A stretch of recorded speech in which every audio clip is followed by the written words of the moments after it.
Friday night in Southwark, and police are responding to something that's causing real concern for police and public alike in the capital: street crime.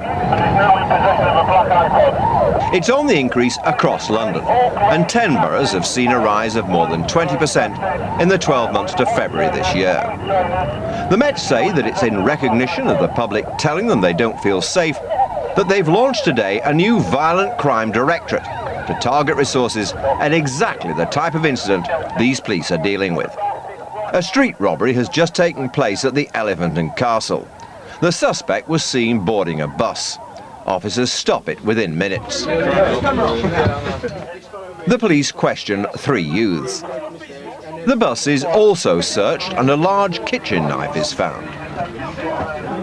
While the officers talk to the suspects, Sergeant Taylor listens to another call that comes in over the radio.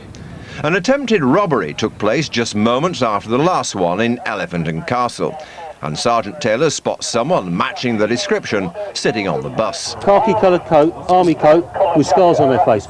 You've been arrested on suspicion of attempted robbery, OK? You don't have to say anything. They may harm your defence if you don't mention when questioned. Some of whom shall I rely on in court. 2 other suspects are also arrested. The officers have got on the bus. They found the suspect matching the description of the suspect from a robbery. Whilst all that's going on, we've had a second call from the originating PC saying that he's been approached by a lady whose son was walking along at the Elephant and someone has tried to steal his bag. The description of that suspect was also circulated. As luck would have it, I was standing next to him as it was circulated, and so he got arrested as well for attempted robbery. So we've got 2 people arrested for robbery offences, and the 3rd suspect, he's been arrested on suspicion of robbery and also for possession of offensive weapon. With everyone now off the bus, officers carry out a thorough search and discover an even larger and more dangerous weapon: a machete. Down the side of one of the seats, one of these guys has been sitting. Unfortunately, we don't know which one. This has been dumped. As you can see, it's quite a large knife. So I'm not sure what it's going to be used for, but it's better off out of their position. Senior Met officers believe there are many reasons for the rise in street crime, including 40,000 officer days being diverted to counter the terrorist threat, the attractiveness to robbers of personal music systems like the iPod, and the continuing proliferation of mobile phones, which feature in 50% of all street robberies. And they're picking up a new, worrying trend. We're also seeing a change in the profile of offenders and victims, with many more younger people becoming involved. Half offenders now are young people under the age of 17, and a quarter of victims, and we're seeing those proportions increase as well. Back at the station, the suspects from the bus are dealt with and evidence and properties recorded, including the item that triggered the initial robbery, an iPod. Hopefully this will go away for forensic examination. None of the suspects had gloves on, so we may get some forensic fingerprint evidence back on that. 1 man was charged with the theft of the iPod, and the other 2 are on bail pending further investigation. Robbery has become very high profile. There's been particularly high profile cases recently that have resulted in either serious injury or death. But again, you can't underestimate the effect that it has. Even something that we would see as a fairly minor, straightforward robbery can have a massive effect on the victim. The impact on Ellie Brenchley was profound. She was a victim of violent street crime last November. She was robbed at knife point, yards from her front door in South London at 7 o'clock in the morning. As she walked to the station, a man pulled up in a car.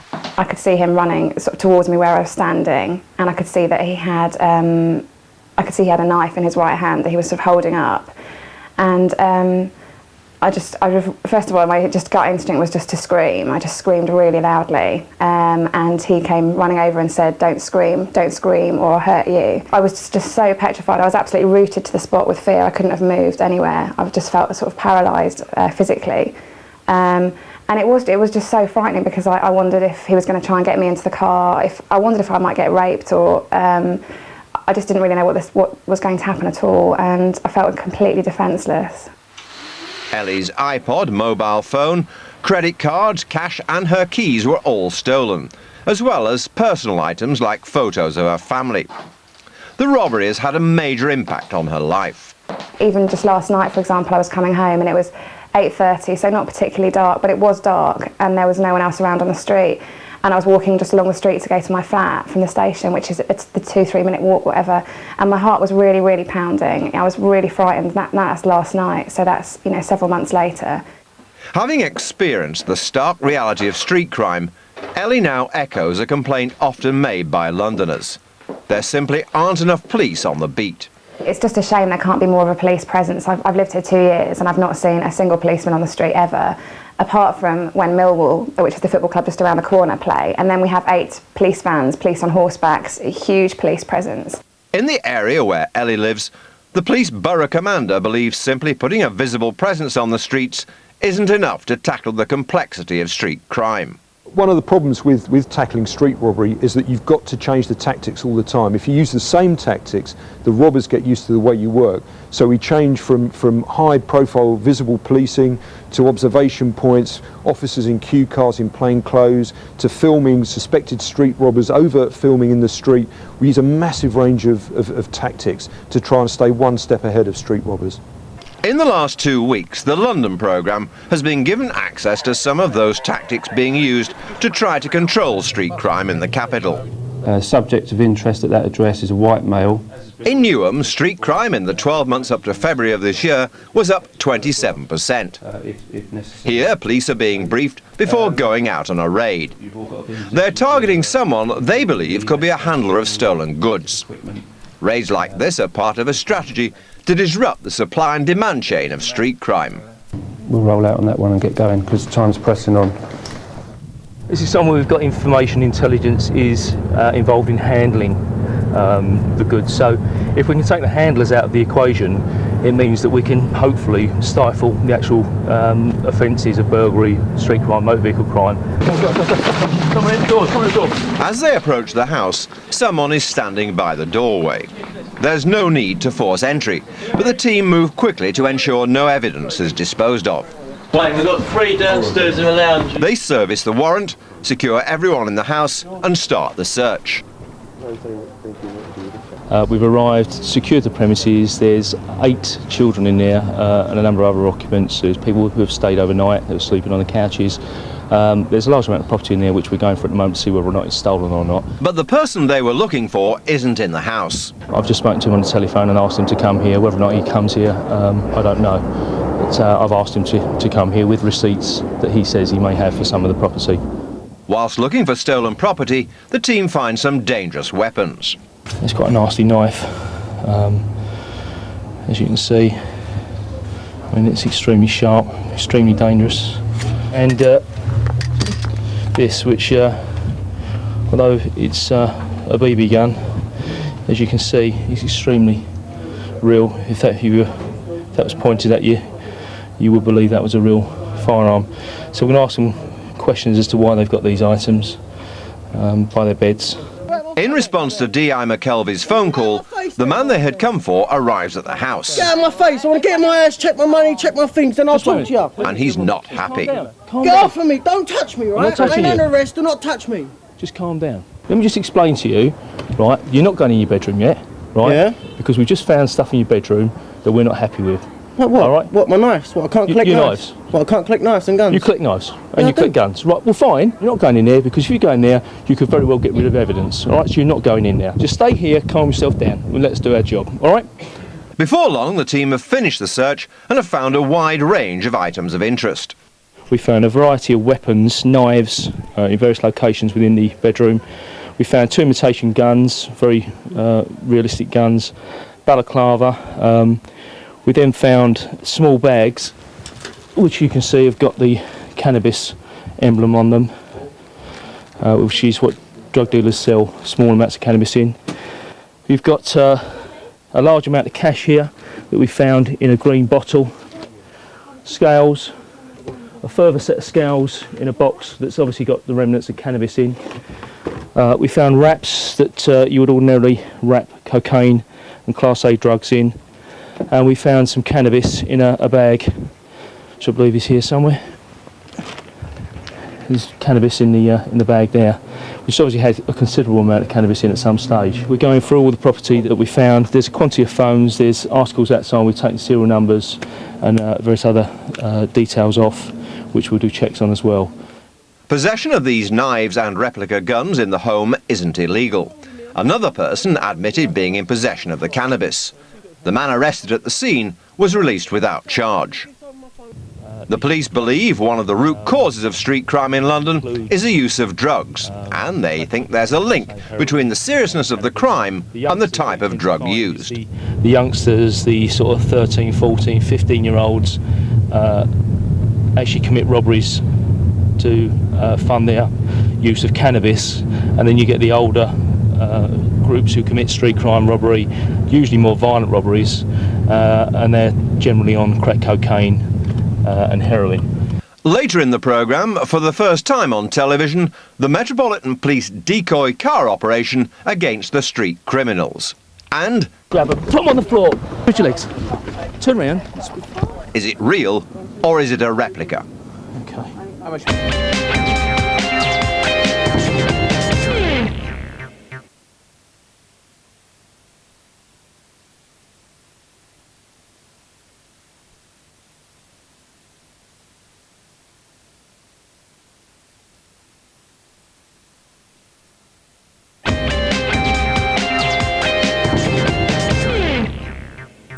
So that was a difficult decision for us, and we had to take the decision to actually arrest him there and then.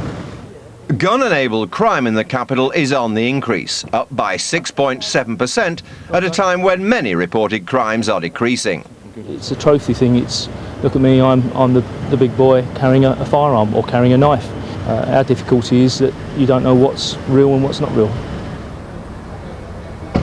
People are carrying imitation firearms day in, day out on the streets of both Newham and London, and it's, as you saw, we were unarmed. There were armed units on way.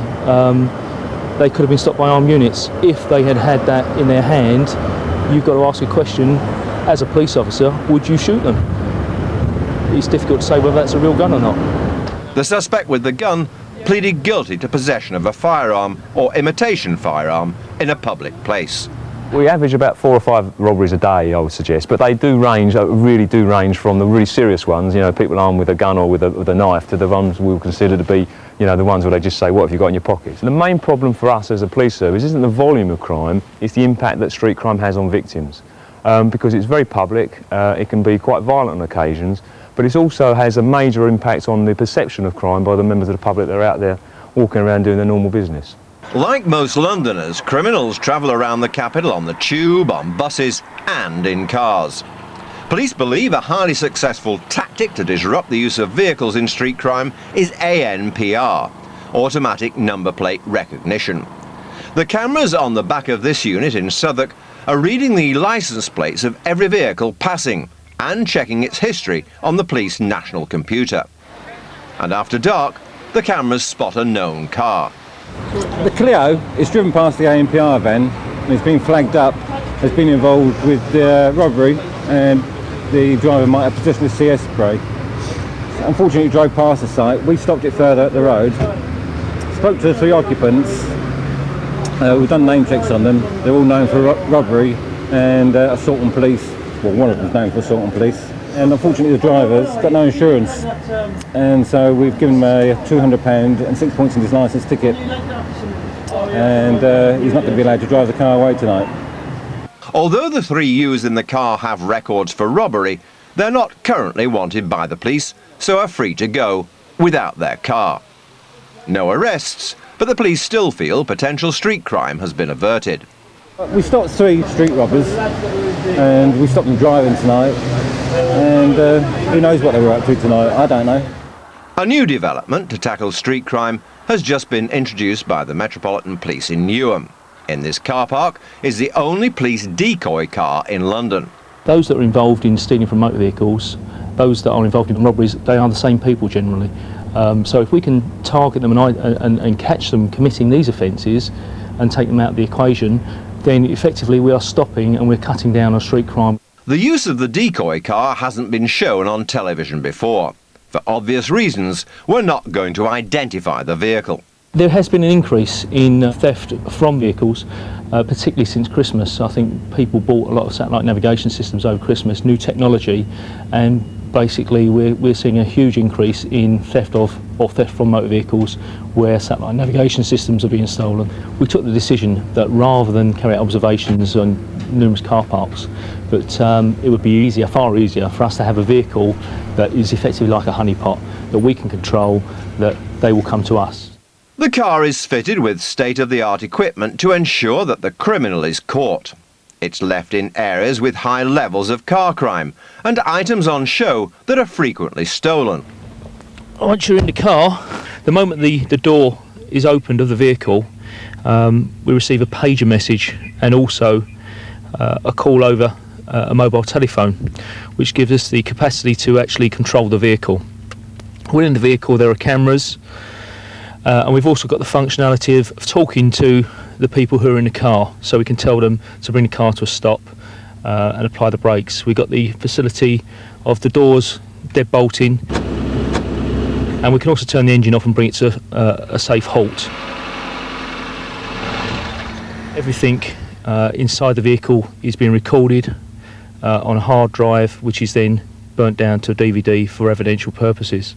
Before every operation with the decoy car, the team is fully briefed.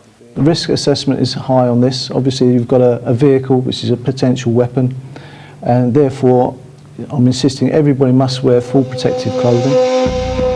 What you're about to see is the decoy car being attacked.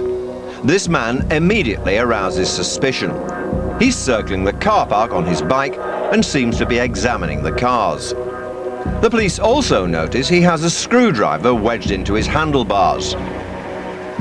He's looking around. He's looking around, cycling around the car park. Now cycling, looking at simply a black Ford.